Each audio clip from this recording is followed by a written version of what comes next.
How are you Yes, this morning? I'm doing well. How are you? Top of Good. the Thank week. you so much for joining me today. Yes, thank you for having me. I'm very excited to talk to you and learn a little bit more about your journey. Can you kind of give us a little brief kind of introduction to your general background as a paralegal? Sure. So, my background, I have an undergrad in political science and a master's in public administration. The goal was to go to law school. Life changes happened, and that did not happen. Therefore, I entered the legal profession as a paralegal. Litigation work is what the substantive area, try to stay in litigation work with substantive areas being family law, general civil litigation. Have had the opportunity to do some key tam cases. Was past few years been taught estate work, so wasn't necessarily. I've done estate work a time or two before, and I was like, this is like managing somebody's checkbook. I didn't really like it, but the other side of it is not so bad. So I've got some estate work, a lot of trial work. I've got some international work dealing with The Hague. And that's pretty much it. Management, that's pretty much it as far as a paralegal. All right. I mean, that's a really good kind of variety of experience. Yeah. I do litigation, but primarily kind of medical products liability, premises liability, personal injury type of stuff, all on the defense side. Gotcha. I've never done any family law or trust and estates or pretty much any other area. Like I've kind of just been focused on that like my entire career. So Okay. I don't know. Family law sounds a little scary. With family law and then with just litigation, period, I tell people either you love it or you don't. There is no in between, I feel like. So That makes sense. yeah. So are you currently working in a full-time job in addition to your freelance, or are you freelancing full-time? Yes, I like to be clear about that. I freelance in the evening and on the weekends. I actually still work a daytime job. I have a plan in place, however, to transition out of that. So I work daytime as a compliance associate, doing work for a large financial institution. Okay. And how long have you been freelancing? Oh, well, technically I've been freelancing since about 2011, but officially 2018. Okay. So, yes. So before you were officially freelancing, how did you kind of get started in doing like some freelance on the side? People will just ask me, as you know, you encounter other attorneys, opposing counsel. It's not always rah, rah, rah. A lot of times it's amicable. And they'll ask you, hey, do you do any additional work? And yeah, sure. What do you need to do? And I just make sure don't conflict myself out, of course. And that's kind of how I got started. And then other people outside of attorneys, just people will ask me, for help on things from a paralegal perspective, and I get work that way too. Okay. I mean, I think, in my opinion, I think that's really the kind of best way to start out. And I think it's how a lot of people start out. Do you think that starting out that way kind of gives some benefits over just say, quitting your full-time job and just becoming a freelance paralegal full-time? So I am of the school of thought that you don't quit your full-time job until you have enough work that you have no choice but to quit your full-time job, just so that you're effective. I'm obviously, an entrepreneur.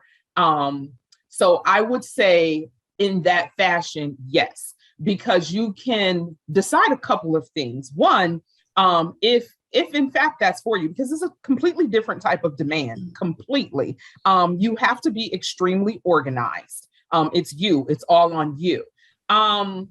So I think that it gives you the opportunity to decide, hey, is this really for me? One, and two, what type of firms do I really want to focus on? So when you look at it in that fashion, it's like you're better, to me, able to come together with a plan, even if you don't go forward at that moment, but you can come together with a plan better.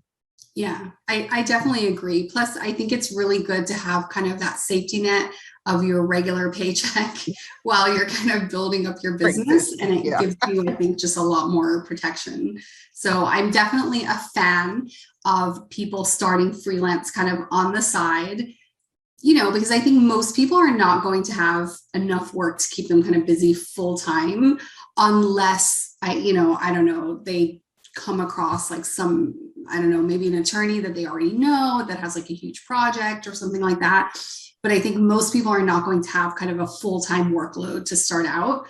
So I think doing it kind of on the side in the evenings and the weekends is really the perfect way to get started, because you have that cushion and then you can kind of work up to it without, us not being able to put food on the table. Right. Children need to eat. Yeah. Yes, exactly. Food is good. Electricity is good. All Those those, are kind all of those nice. simple things that we like to have. Yes. So do you kind of have a timeline for yourself of when you would like to quit working and do freelance full time? Or is it just kind of when you get to that point, you'll know it? I do indeed. I have an exact date. um, yes, I do. What I did was everyone views the COVID as something like really bad, and it was. It's not that it was not. But I viewed it as an opportunity, and it's because it stopped me. It stopped me from the busyness of my everyday busyness so that I could think and focus and put together plans with milestones in them to reach objectives and identifying those objectives. So yes, I have a date certain in which I am going to transition and am working on that, because ideally, I like the ability to balance my work life. Not that I can't with my current employer. They're actually one of the better employers for that. However, when you have your own business, I can literally shift all of my work if I need to over here and then go over there and do that.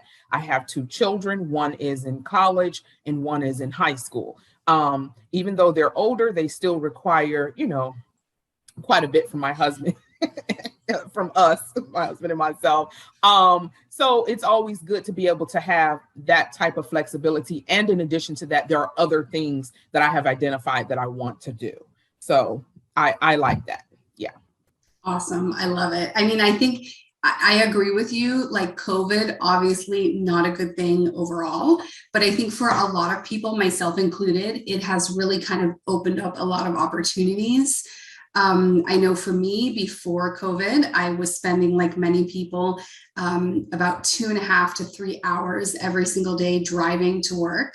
And that was the norm for my entire adult life up until March of last year. Right. And now that I am not doing it anymore, I'm definitely a lot less willing to restart doing it. So I know for me, it's really been an amazing opportunity for me because my family is here. So I've got to have like a lot more quality time with my loved ones, and just life is different now. And I think a lot of people are realizing that. And I think it's really shown a lot of people how much better it would be if you could work remotely, and that you can work remotely. There's always been opportunities for some paralegals to work remotely, but I know that in the past, it was really more of kind of a perk that was reserved for a very limited amount of people, usually people who maybe had been with the company for a long time and they wanted to retire, or they wanted to move, or just cut back, and the company didn't want to lose them. And so that was kind of one of the most common things that we saw for people working remotely. But now, so many people have been working remotely since March or April of last year. And a lot of people want to continue doing that. And I think for that reason, we're seeing kind of this huge uptick in paralegals who are interested in doing freelance, because maybe their current employer wants them to come back or never let them work from home at all during this entire thing. Yeah. Here in Miami, we were like really shut. Yeah, I'm in Miami. So we were really shut down, like, especially at the beginning, we were shut down like big time.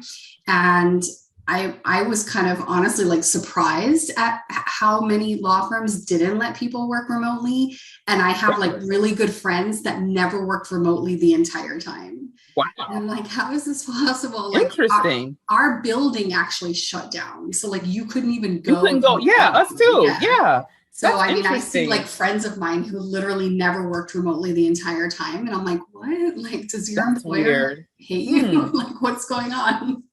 So, Wow. but I think it's really shown people that now you can do it. And if the attorneys don't want to allow you to continue doing it, then they kind of see that, okay, well, I have other options where I can do it. And freelance is obviously one of those options. Correct. Yep. So it's a really good opportunity, but also just for the flexibility. I mean, like you said, especially people who have kids. I do not have kids at home, but I mean, I still like living my best life. Yeah, So. yeah. And you'll want, for us, we'll approach that empty nester stage. And there are things like we have another business that we're planning out. And again, COVID really just caused me to stop and look at, more of my purpose. I was running around doing all of this stuff with my career, with my business.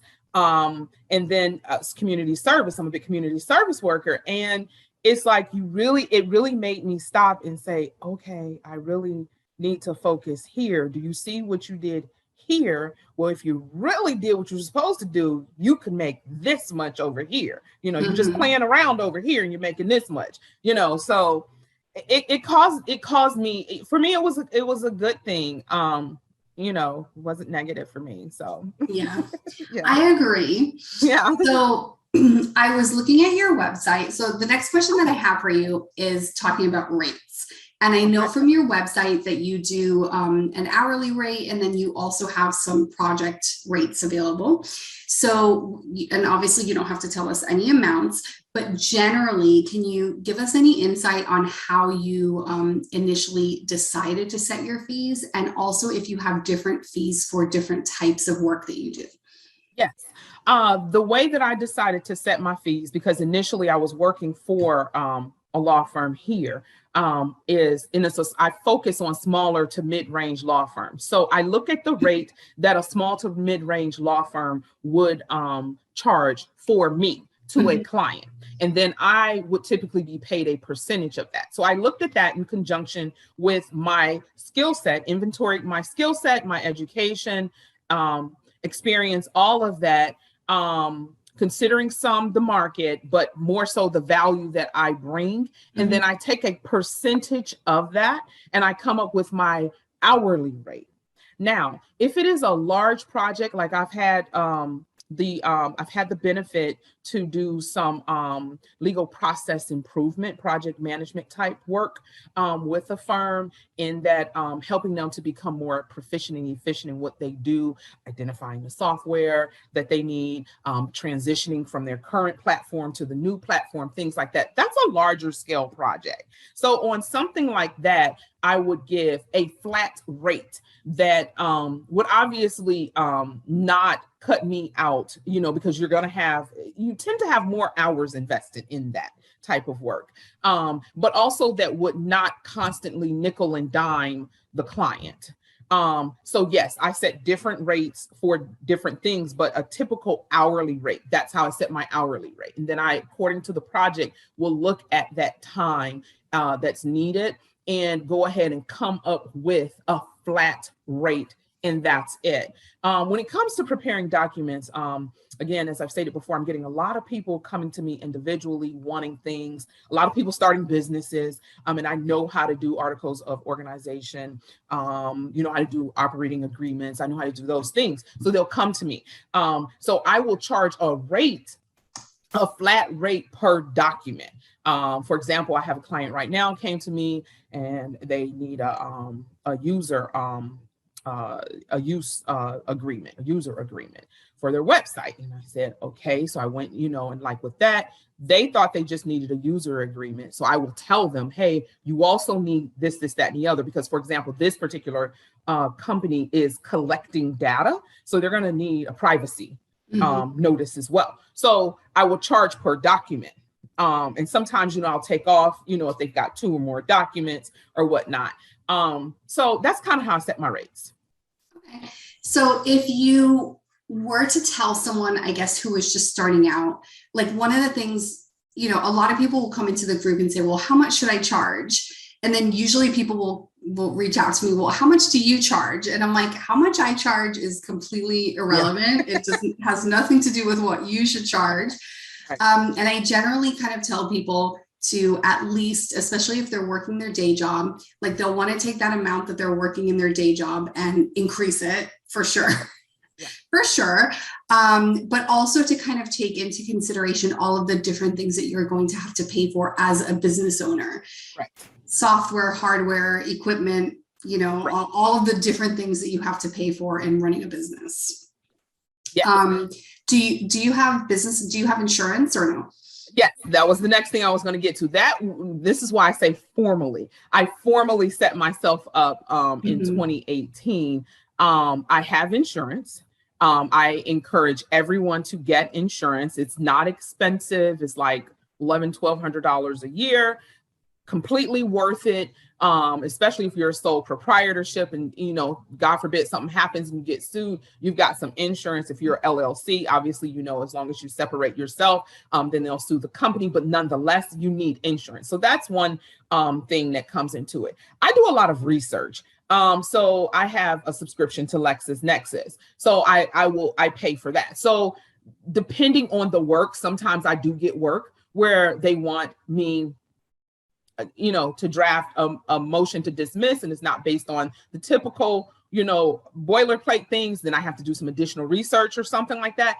Okay, I'm going to build that in. But yes, you need to take into consideration when you're starting out your insurance. That's numero uno. Your any sorts of tools that you're going to use. Go ahead and invest in those. If you can't afford, all 50 states or whatnot, territories, then just get your state. I work in other states because I'm comfortable doing that. Someone else may not be. So you do what's comfortable for you, but protect yourself and get your resources. A lot of the attorneys will have their own software and they'll provide you with the password and you use their software. If not, then okay, you might want to look at your clientele and see how much you're getting in, how much you would use that if it's a worthwhile expense. Next, you want to make sure that you have some office space.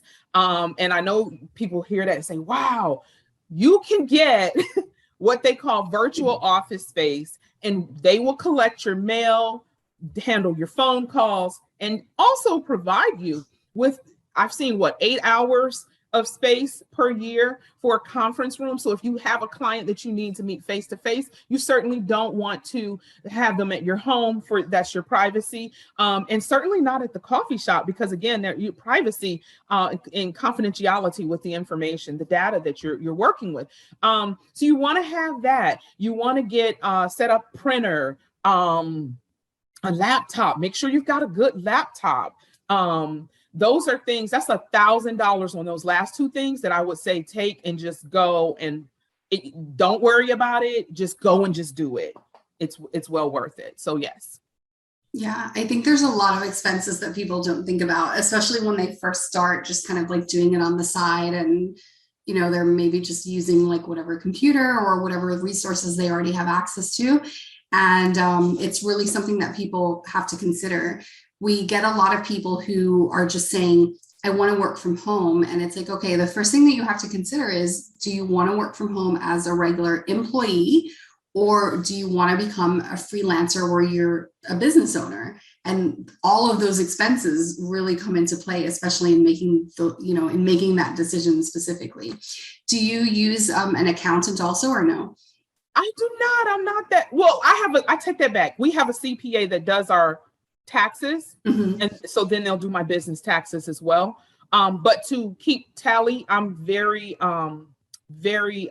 specific. So I keep tally of all. I've got a spreadsheet. I put all my expenses in real time, just like I do my timekeeping. Mm-hmm. I put it in real time so that I keep up with that. The insurance, any equipment I purchase, my website, you have to pay for your website. That's another thing starting out. I'd encourage people, that's well worth an investment as well, to have a website, because it kind of tells people who you are and what you're available to do. And they may see something on there like, they might have this skill set, but you're not saying specifically that you do this work, but clearly industry, they can do this work. So they may reach out to you for that. So just keep your website and things like that current. But yes, I manage my own right now financial part, my bank account and everything. I keep all my records coming to me, my separate email for obviously designated for that too. So yeah.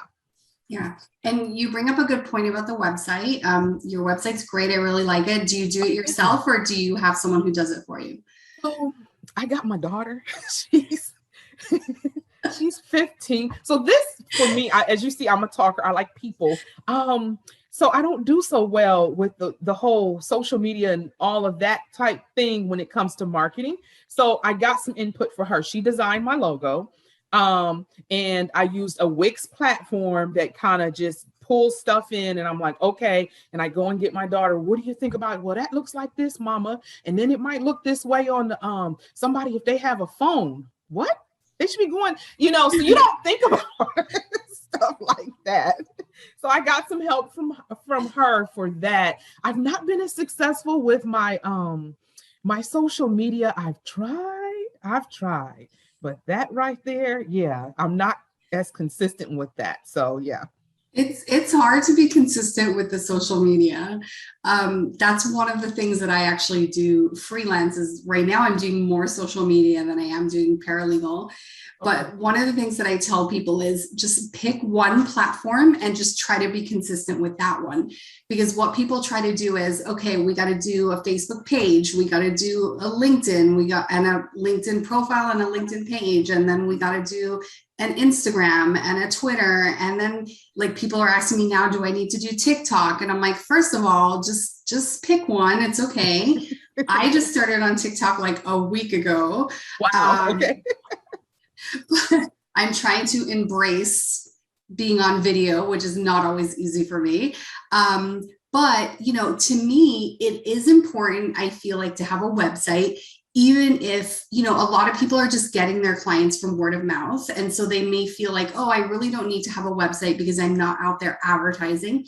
I feel really strongly that everybody who's doing any kind of services should have a website. Like, just to me, I've always had a website. I just feel like it's very basic. You don't have to get complicated with it. You could just literally have one page. And it really is like for people who may want to create a website, you can spend, I don't know, like if you're getting like your domain name on a promotion, I mean, you can get it free for the first year. And then on average, like worst case scenario, you're paying like $15 a year. And then the hosting, you can get it for a couple of bucks a month, depending on what service you're using. And then really like on YouTube, there's amazing tutorials, like just to walk you through like setting it up. Like if somebody just wants to do like a one-page website, you can just go on YouTube and find a tutorial and walk through it. But I think it's really important to kind of have that presence online, just your own kind of like real estate. And then with the social media, because it is really hard to be consistent, especially if you're across like all the different platforms, it's impossible to be, consistent on every single platform all the time. So I try to tell people like, just pick one. Like it can be a Facebook page, a LinkedIn page, not so much Twitter. I mean, I post to Twitter, but like mostly automatically. I'm not a big believer in Twitter. But I think for paralegals, I think LinkedIn and Facebook are really like the two most important things. And I think it's really just a matter of just pick one and just try to be consistent on that one. Like, don't worry about being consistent on, all of them, just pick one. But I think, but I think a website, I think for me is, I always suggest it. And then like either a Facebook page or a LinkedIn page, I think is really good. And then just trying to be like a little bit consistent. So, online presence, and you have your website. So do you really advertise, or are you getting most of your business right now just from like word of mouth or people that you already worked with? What I have done is I have scaled my business because of the type of people who are coming to me. It's a lot of word of mouth.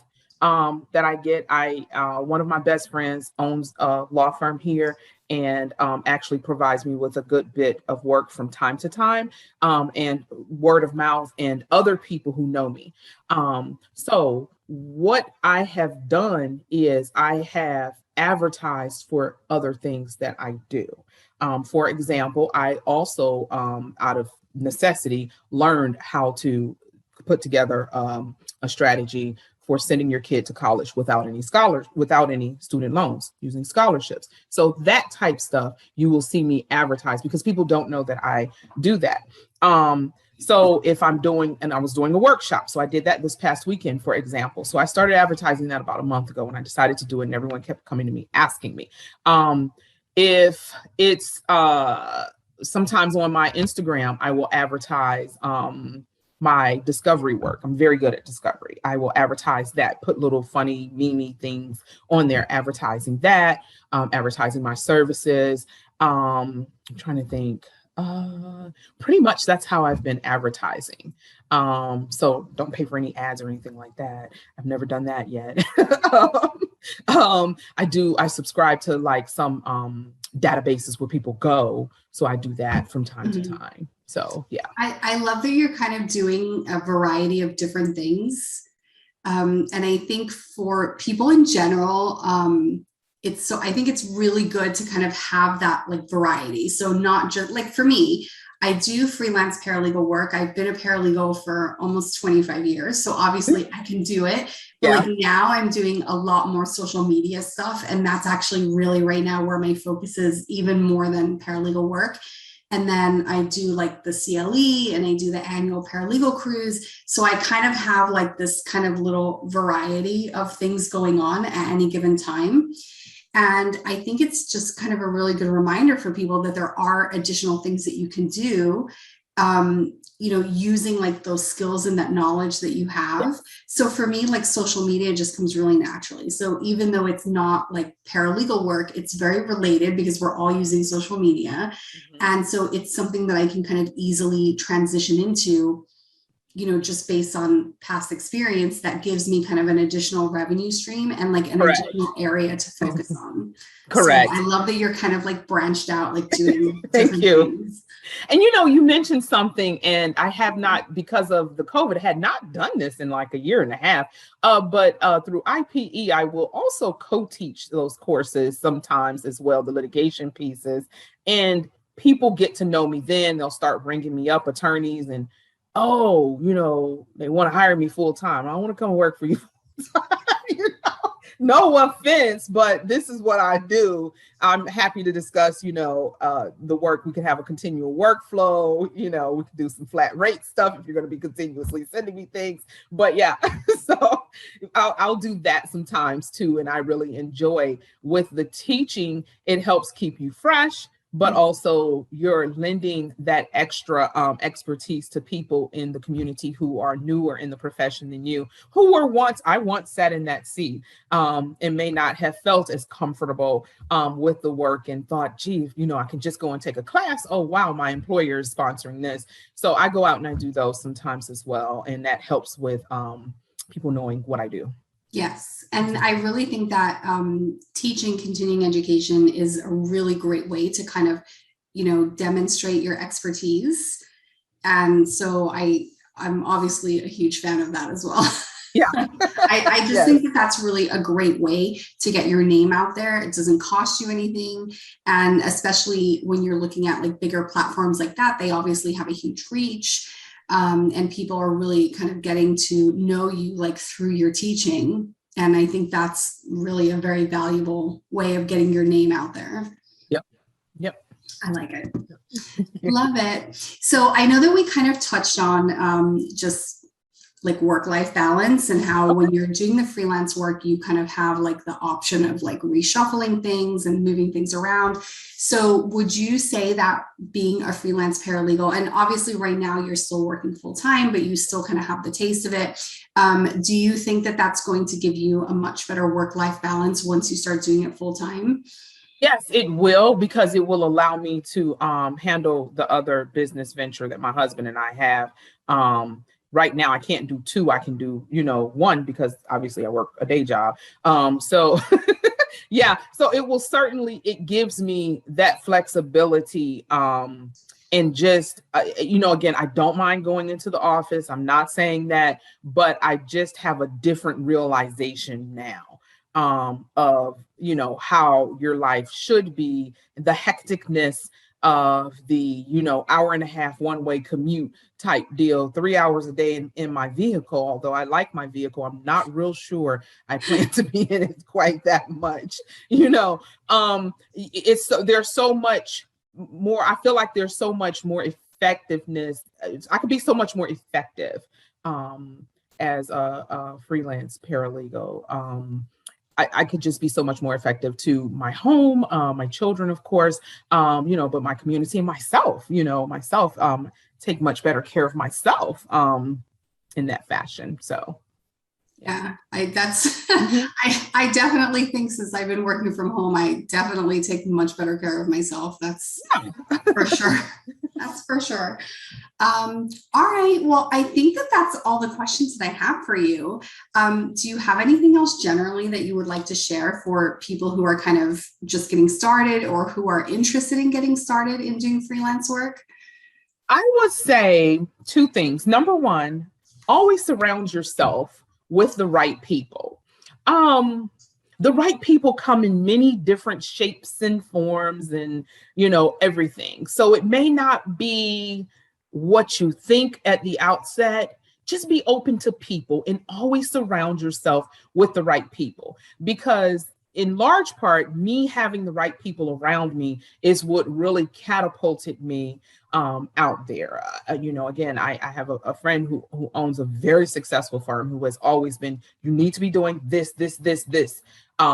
Other people, you know, Nora, you need to be doing this, like giving you steps, telling you exactly what needs to be done over and over again. And you hear that and you start to go out and act upon it. So having the right people around you.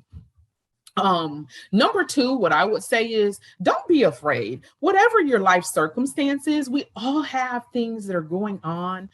We all have different circumstances. You know, I've got two kids. I had a third kid up until a year ago. I had custody of my cousin who was homeless, sleeping in a car.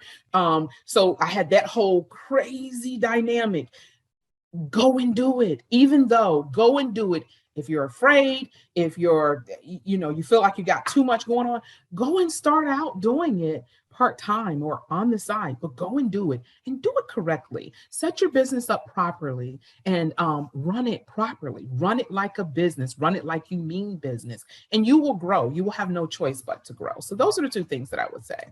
That's awesome. Fantastic advice. Well, thank you so much for joining me today and having this conversation. I really loved hearing about your experiences and all of the great insights that you had to share. And I know that everyone in the group will love it as well. So I really appreciate you taking the time out of your schedule to have this conversation with me. Thank you so much for having me, Linda. When I saw the post, I saw it as an opportunity to help other people. So I hope that this is indeed beneficial to someone. I know it will be. I know it will be. And especially, honestly, your last tip about just doing it, like, I don't know, I've been telling myself that a lot lately. Like, sometimes you just got to make the changes. And I mean, you know, the worst thing. Bill Gates started somewhere. Bill Gates, I mean, to be Bill Gates, you know, so... Yeah.